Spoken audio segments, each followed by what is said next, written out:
নমস্কাৰ বন্ধু বান্ধৱীসকল পুনৰ এটি নতুন ভিডিঅ'লৈ সকলোকে স্বাগতম জনাইছোঁ।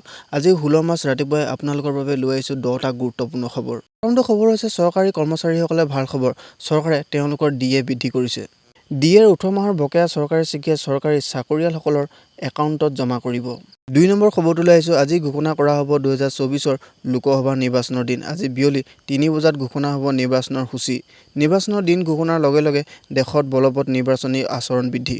অসমত কেৱল এটা পৰ্যায়তে নিৰ্বাচনৰ সম্পন্ন কৰাৰ সম্ভাৱনা আছে। 3 নম্বৰ খবৰটো হৈছে আধাৰ কাৰ্ডক লৈ UIDAI ঘোষণা কৰিছে ডাঙৰ খবৰ। পুনৰ বৃদ্ধি হ'ল বিনামূলীয়া আধাৰ আপডেট কৰাৰ সময়সীমা। পূৰ্বতে 14 মাৰ্চলৈ দিয়া হৈছিল আৰু এইবাৰ সময়সীমা বৃদ্ধি কৰা হৈছে জুন মাহৰ 14 তাৰিখলৈ। 1 নম্বৰ খবৰটো হৈছে জনপ্ৰিয় অভিনেতা বলীউডৰ বিগ বি বৰ্তমান অসুস্থ।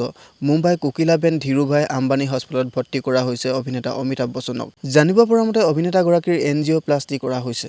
5 নম্বৰ খবৰটো লৈ আহিছোঁ। লোকসভা নিৰ্বাচনৰ পূৰ্বে অসমত এতিয়া দল ত্যাগৰ এক ঢৌ উঠিছে। বৰ্তমান কংগ্ৰেছত খহনীয়াৰ সৃষ্টি হৈছে। কেইবাগৰাকী কংগ্ৰেছ নেতাই দল ত্যাগ কৰি বিজেপিত যোগদান কৰাৰ পিছত এইবাৰ কংগ্ৰেছত দল ত্যাগ কৰিছে বৰপেটা সাংসদ আব্দুল খালেকে।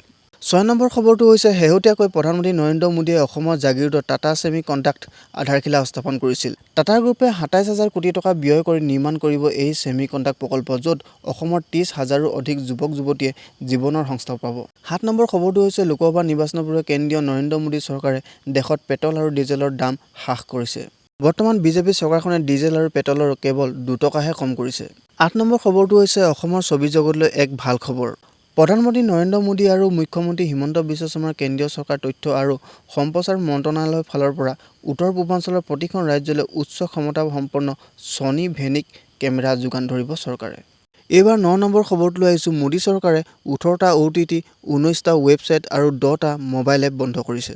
10 নম্বৰ খবৰটো হৈছে এইবাৰ মুখ্যমন্ত্ৰী হিমন্ত বিশ্ব শৰ্মাৰ এক বৃহৎ ঘোষণা। যিসকল ব্যক্তিয়ে অৰুণোদয়, ৰেচন কাৰ্ড আৰু চৰকাৰৰ বিভিন্ন আঁচনিৰ পৰা বঞ্চিত, তেওঁলোকৰ ঘৰলৈ যাব বিজেপি চৰকাৰৰ কাৰ্যকৰ্তা।